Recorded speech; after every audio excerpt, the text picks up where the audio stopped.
तीसरे गियर से चक रहा हूँ मैं पेट्रोल कार 20 की स्पीड से। भाई साहब, भाई इंस्ट्रूमेंट क्लस्टर में फोकस करो, आजकल डाउन है और इस कार पे डिस्काउंट भी चल रहे हैं। Hyundai से कोई देख रहा है व्हाट इज दिस, कहीं ना कहीं देखो जो ये सेगमेंट है वर्टस स्लाविया।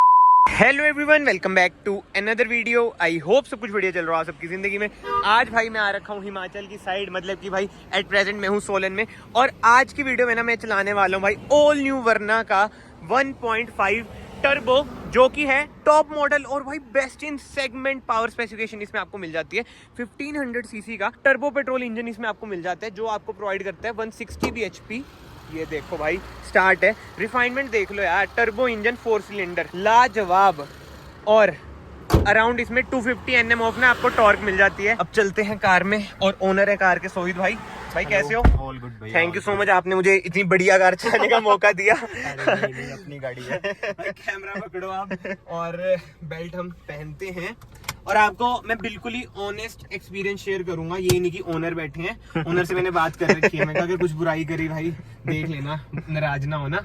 तो सबसे पहले यार जो मेन बात है, एंथुसियास्ट 1.5 टर्बो लेते हैं भाई, एंथुसियास्ट है, उन्होंने 1.5 टर्बो ली और ये है मैनुअल।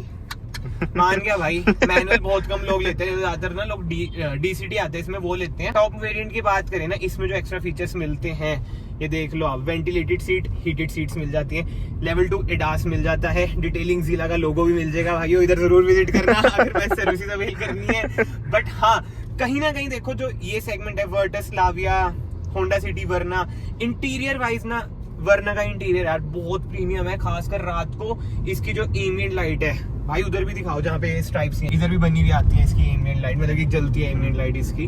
बस जो एक कमी मुझे लगती है ना, वो है ये जो डिजिटल इंस्ट्रूमेंट क्लस्टर है। क्रेटा के टॉप वेरिएंट में देखना कितना बढ़िया आता है यार, ये भी टॉप वेरिएंट है, इसमें भी बढ़िया दे दो, बट इसमें वही यार जो कैरेंस वगैरह में आता है, एक्सटर में आता है, वैसे वाला दे रखा है। भाई आप कुछ कमेंट करेंगे कि इंस्ट्रूमेंट क्लस्टर चेंज होना चाहिए था या नहीं होना चाहिए था? मेरे हिसाब से तो जो अभी अल्काज़र वगैरह में आता है वो वाला, तो कुछ डिस्टिंग्विश फैक्टर तो करो यार, वो जो मेरा मानना है। बाकी तो यार ब्लैक कलर का इंटीरियर बढ़िया लग रहा है, रूफ आपको बेज मिल जाती है, रेड कलर की स्टिचिंग है। बट अब मेन बात भाई चलाने की बात करें ना, देखो पहाड़ों पे वर्ना सेडान, क्या बात है भाई, मेरे पास भी वर्ना है। और जो इसमें सबसे बढ़िया चीज है ना, बॉडी रोल जीरो भाई, मतलब बॉडी रोल क्या होता है अगर आप वर्ना चला रहे हो, देखो खींचू में भाई कुत्ता बन जाती है, देखना 80 पे लगी थी यार ये, और सेकंड गियर पे है ये कार भाई। सीरियसली मतलब कि 160 bhp बहुत ज्यादा होती है, बेस्ट इन सेगमेंट। ये BMW खड़ी है, पुराने वाली थी ये 2011-12, इसको तो ये कुछ समझेगी नहीं भाई, ऐसी खा जाएगी। और BMW यार आपको पता है बड़ी चीज है, देखो कैसे भाई जो कॉन्फिडेंस आ रहा है ना अभी इस स्पीड पे, तो अभी मैं टॉप स्पीड की बात करूंगा, चलाऊंगा नहीं क्योंकि पहाड़ों में आ रखे हैं, बट स्टिल जो रिस्पॉन्स है। और ये कौन सा मोड है, कंफर्ट है ना, तो शायद ये नॉर्मल मोड है, नॉर्मल है ना भाई, स्पोर्ट्स पे चलाते हैं ना, ये स्पोर्ट्स लग गया, ये इको, ये नॉर्मल। अच्छा ठीक है भाई, फर्क भी पता चलता है, फर्क भी है, आरपीएम में फर्क पड़ता है, आरपीएम में पड़ता है। स्पोर्ट्स में चलाएंगे ठीक है, थोड़ी माइलेज कम हो जाएगी, उसके लिए भाई को माफी है पहली माइलेज कम हो जाएगी। और अभी तो इसमें नॉर्मल पेट्रोल हमने डलवाया था, वैसे तो अब इसमें XP95 ना, तो यार ये थोड़ा क्लियर करो मिथ वगैरह जो होते हैं, सच में फर्क आता है। एग्जैक्टली, बहुत रिफाइनिंग हो जाता है इंजन अगर नॉर्मल पेट्रोल और XP95 में जाए ना, 95 ऑक्टेन में, तो गाड़ी एकदम बहुत स्मूथ हो जाती है और पिकअप एकदम मतलब जिसको कहते हैं फायर, मतलब वो सच बात है, सच बात है। बट इसके ड्रॉबैक आपको लगता नहीं, जैसे आप लद्दाख लेके गए थे, हाँ जी हाँ जी, तो उधर तो मिला नहीं, उधर नहीं मिला, उधर नॉर्मली चला यार। भाई ये पहली वर्न है जो लद्दाख गई थी, भाई के चैनल का ना मैं नीचे डिस्क्रिप्शन में लिंक दे दूंगा, अगर मतलब कि मुझे मिला, ये तो भाई से व्हाट्सएप मांग लूंगा। पहली वर्न है, पिछले साल गए थे ना इसमें आप? हाँ जी हाँ जी हाँ जी, लास्ट मायने रखता है। और इसमें ड्यूल एग्जॉस्ट है पीछे? नहीं, इसका सिंगल मेरा ध्यान भी नहीं दिया वैसे, फ्रैंकली। ये तीसरे गियर से चक रहा हूं मैं पेट्रोल कार 20 की स्पीड से। भाई साहब, भाई इंस्ट्रूमेंट क्लस्टर में फोकस करो भाई, ये 100 लग जाएगी, मैं ब्रेक मार दूंगा। हाँ देखो भाई 100 से भी ज्यादा लगी भाई, कुत्ता आ रहा है ये, क्या भागती है। चौथा गियर लगा दिया मैंने, अल्टीमेट यार अल्टीमेट। मैं सीरियसली बता रहा हूँ, मैं आराम से चला रहा हूँ क्योंकि दूसरों की कार का मैं बड़ा देखता हूँ भाई कि ज्यादा ना चलाऊं, आई कांट अफोर्ड, अगर कहीं लग मुझे वो वाला सीन है। बट सीरियसली भाई चलाने में मजा आता है। बट अब देखो बम्स है रोड पे, ठीक है, अभी तो कितना 105 हम गए होंगे। हाँ जी, हाँ इसमें जी। जो मेन दिक्कत आती है ना, जो मुझे लगता है, बाकी ओनर भी हमें बताएंगे, अपना एक्सपीरियंस शेयर करेंगे, कि हाई स्पीड जो स्टेबिलिटी है ना यार इसकी, वो अप टू द मार्क नहीं है जैसे वर्टस की है। वर्टस वो तो है, वो थोड़ा सा है, मुझे भी लगता है, क्योंकि इसके सस्पेंशन थोड़े वो है कंफर्ट साइड हाँ, पे। मतलब कि आप मतलब अब आप लेके चलो 130 140 से ऊपर थोड़ा सा, मतलब कि वही है कि स्टीयरिंग बहुत ही टाइट एंड वो सब चीजें करके तब जाके थोड़ा होता है, ऐसे डर ही रहता है थोड़ा बहुत। बस वो चीज है। बट इसका फायदा यही है भाई, जैसे बद्दी की साइड, हाँ जी, हाँ जी। वर्टस आपकी बजेगी, हाँ, मतलब कि सस्पेंशन स्टीफ है, इसमें कोई दिक्कत नहीं आती। नहीं, ये सॉफ्ट है एक्चुअली। हाँ, वही फायदे भी है, नुकसान भी है, हर चीज का वही होता है भाई। तो इसमें ये है कि अगर आप भगाने के शौकीन, और वो यार अगर आप इतना महंगा इंजन ले रहे हो तो भगाओगे तो हो ही।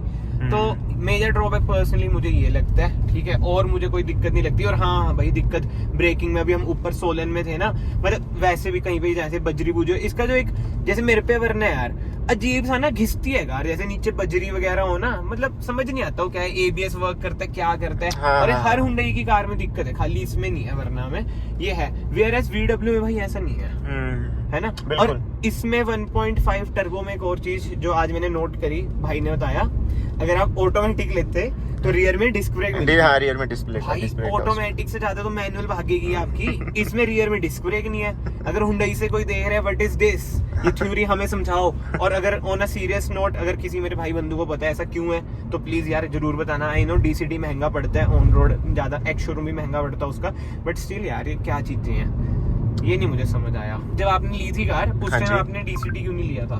DCT एक्चुअली मैं फ्रैंकली स्पीक करूं, मैंने DSG नहीं चलाया था। अच्छा, इसलिए मैं एक्चुअली ज्यादातर चलाता वही हूँ, अपना मैनुअली चलाता था, बट बस DSG एक बार मैंने ट्राई कर लिया, आपको पता ही है पोलो का। फिर उसके बाद मेरा एकदम से सडन फ्लिप हो गया कि नहीं यार, गाड़ी तो वही है। यार ये मतलब है, जो बंदा जर्मन चला लेता है, मतलब ये सच बात है। बिल्कुल, वो तो है ही, फर्क पता लगता है यार, फर्क पता लगता है। बट स्टिल यार मुझे तो पता नहीं, वरना से अलग प्यार है। देखो ब्रेकिंग ठीक है इसकी। एडास आपने बंद कर रखा है ना? बंद कर रखा है, नहीं तो ये कहाँ लेन असिस्टेंट वो सब चीजें करती बड़ा है। भाई वहाँ मतलब बहुत वो है, समझो आने वाला था। इमरजेंसी ब्रेकिंग वो सब रिस्क रहता चीजें, है। रिस्क बहुत रहता है। तो यार इस हिसाब से तो भाई वर्टस लाविया ले लो, उसमें तो आता ही नहीं है एडास। हाँ, वो नहीं आता, मैंने खुद ऑफ ही करा हुआ है इसी वजह से। इसका ये ऑफ है, तभी मैं मतलब कि थोड़ा पहले में चला रहा हूँ, नहीं तो डर ही रहता है। डर ही रहता है। एक बार XUV 700 चला रहा था मैं, मतलब उसकी टेस्ट ड्राइव ले रहा था, हम अपने उसमें पंजा दबा रहे, एकदम ब्रेक ले ली उसमें, मतलब कि फट तो जाती है। वो तो रहता ही है डर, खासकर आगे से चलो कंट्रोल हो जाएगी, पर बैक साइड से डर रहता है, किसी का ध्यान ना हो तो बस हो गया काम। ये तो है। बाकी भाई इसके वो जो स्टीयरिंग माउंटेड कंट्रोल्स है ना, मेरी वाली में इधर है, मतलब इसके ऑपोजिट है, ऑपोजिट है सभी ब्रेक का लग रहा है। अब माइलेज की बात करें, आज जो हमने चलाई है, मतलब जब से मैं चला रहा हूँ, 9.9, अभी तो चलो 10 की दिखा रही है, वैसे कितनी दिखा रही है? 7.9 भाई, सिंस रिफ्यूलिंग जो भी सुबह करवाई है हमने, 7 की माइलेज दे रही है ये। माइलेज इसकी इतनी है यार, बताओ यार, अभी तो हम पेल नहीं रहे भाई, ये तो कुछ भी नहीं है जिस हिसाब से पेलते हैं। वही फर्क तो रहता ही है। हाँ भाई, बहुत कम माइलेज है यार इसकी। बट एक चीज है, जैसे भाई बैठे हैं पीछे, इनसे पूछो रियर कंफर्ट कैसा है। अब सब मतलब वरना पूरा एक्सपीरियंस शेयर करते हैं ना इस वीडियो में भाई। बहुत सही है, दिक्कत कुछ नहीं है। हाँ, जो ज्यादा हाइट वाले उनको थोड़ा सा ज्यादा दिक्कत वो तो सेडान में हाँ समझ आ जाता है। बाकी तो कंफर्ट ठीक है। अभी जैसे आप वर्टस में बैठे थे, हाँ जी, वो ज्यादा कंफर्टेबल लग रही थी ये, इसलिए ये ज्यादा रियर में ज्यादा कंफर्ट है। हाँ, क्योंकि इसका रिक्लाइन भाई वर्टस से कहीं गुना बढ़िया है। व्हील बेस भी if I am not wrong Virtus से इसका ज्यादा है। तो अगर आपको एक कार चाहिए ना भाई रियर कंफर्ट के लिए, मतलब आपने शोफर ड्रीवन चाहिए, तो आप मतलब ड्राइवर के साथ चलना है तो आप वरना पे जा सकते हैं। बट अगर आप एंथुसियास्ट हैं तो भाई वर्टस पे चल जाना। अगर वो ही है चलाने में वो बेटर रहती है। अब जो मुझे लग रहा है भाई का भी मन वर्टस पे आ रखा है, वो आपको आने वाले टाइम में पता चलेगा क्या बनता है क्या नहीं बनता। बट हाँ, चलाने में भाई मुझे तो बढ़िया लग रही है कार, मुझे ऐसा कोई दिक्कत नहीं लग रही है। केवल एक ड्रॉबैक है, मतलब कि वरना की सेल्स आपको पता होगा आजकल डाउन है, और इस कार पे डिस्काउंट भी चल रहे हैं भाई अप टू 1 लाख के। क्योंकि यार पहले वरना क्यों जानी जाती थी अपने डीजल इंजन के लिए, इन्होंने डीजल इंजन ही बंद कर दिया है, तो इस वजह से इसकी सेल डाउन हो चुकी है। और लुक्स की सारे बात करते हैं, मैं तो शुरू से यही बोलता आया हूँ कि भाई लुक्स आर वेरी सब्जेक्टिव, किसी को लुक पसंद आते हैं किसी को नहीं आते हैं, ठीक है। कमेंट सेक्शन ओपन है, आप बताना भाई कैसे लुक्स आपको लगते हैं। तो भाई एट द एंड आपने ऑनेस्ट होके बताना है। अब आपको 1 साल से ज्यादा हो गया है, वरना पे जाना चाहिए या नहीं जाना चाहिए? यार देखो, अगर गाड़ी के परफॉर्मेंस वाइज देखें मैनुअल, तो हाँ। फिर तो जाना चाहिए, नो ठीक डाउट, है। मैं नहीं मना करता हूँ। हाँ मेरा सिर्फ मैंने आपको बताया कि मैं नो हिट, मैं हाँ। ऐसा नहीं चाहता हूँ कि वर्टस का ज्यादा लवर हूँ, और हाँ, मैं हाँ। वरना भी चला रहा हूँ, वरना हम्म। मैं अभी चला ही रहा हूँ, तो अभी हाँ। वर्टस का प्लान इसलिए बन रहा है जस्ट बिकॉज ऑफ DSG, अच्छा नथिंग एल्स। अच्छा अगर उसके अलावा अगर मेरा होता, अगर मैंने तो ये कंटिन्यूटी में रखनी थी, क्योंकि पावर भी है इसमें एंड गाड़ी बहुत स्मूथ है एंड हाँ, कंफर्ट हाँ। साइड है लॉन्ग रन पे भी। बिल्कुल बिल्कुल। एंड जो मेरा मानना है, अगर आपको थोड़ा बहुत बजट का इशू है, आप ना वरना का SX ले लो, बहुत ही जबरदस्त है, टर्बो में SX है इसका, इंटीरियर लगभग सेम ही रहता है। एंड इसके अलावा ना एक और चीज ऐड करूंगा कि बजट अगर बिल्कुल कम है भाई, देखो अंडर 13 lakhs आपको वर्टस का 1.0 का मतलब बेस मॉडल पड़ जाएगा, कंफर्ट लाइन, वो भी आप ले सकते हो, वो भी बहुत बढ़िया है यार। वो ये यार बड़े सब्जेक्टिव चीजें हैं, अपनी नीड्स के अकॉर्डिंग ही कार बाय करना है। जो मेन VW और स्कोडा में दिक्कत आती है ना भाई, जो मुझे पर्सनली लगता है कि इनके सर्विस सेंटर बड़े दूर दूर है यार। सर्विस सेंटर की तो दिक्कत है ही। अब जो सोलन वाला है क्या कह रहा था, कहता हमारी बॉडी शॉप तो वही चंडीगढ़ ही है ना, बिल्कुल। ये सब दिक्कतें हैं बट बस। यार, मैं एक प्रेफर बात करूं तो जैसे हाँ। हुंडई के भी अगर आसपास के शो है ना, जैसे तो हाँ मतलब सबकी सर्विसेज बराबर नहीं है, वो हमें तो- भी ओकेजनली मतलब एक पॉइंट पे हमें वही प्रेफर्ड में ही जाना पड़ता है। हाँ, समझ गया मैं, हाँ। 45-50 किलोमीटर, चाहे मेरे नियर अबाउट अगर 5 किलोमीटर में, मैं वहाँ पे नहीं जाता हूँ, क्योंकि सर्विसिंग में पंगा बहुत है आजकल। मतलब ये हम अपने हिमाचल की बात कर रहे हैं, इधर हिमाचल की की साइड, बात शिमला वाली बेल्ट की साइड कर रहे इस साइड जो हैं, सबका देखो अलग अलग रह सकता है। बट ये है कि जैसे हमारे इधर भाई पहले केवल चंडीगढ़ में था, अब मंडी मंडी हो गया, इधर आ सोलन गया, आ बताओ गया, सोलन आ गया, कांगड़ा भी हो रहा है, कांगड़ा भी हो रहा है, हमारे expand तो पंचकूला हो आ रहा गया। एक्सपेंड तो हाँ एक्सपेंड तो देखो हो रहा है, क्योंकि भाई कारें बिक रही हैं इनकी, होएगा ये एक्सपेंड तो यार, वो सब चीजें आ जाती हैं। बाकी तो ठीक है, आई होप सो आपको पॉइंट टू पॉइंट वीडियो पसंद आई है, इन्फॉर्मेशन आपको मिली है। एंड अगर आपको वीडियो पसंद आई है, वीडियो को ना यहाँ से लाइक कर देना, चैनल को यहाँ से सब्सक्राइब कर देना। मैं आप सबको मिलता हूँ नेक्स्ट वीडियो में, till then bye bye, take care.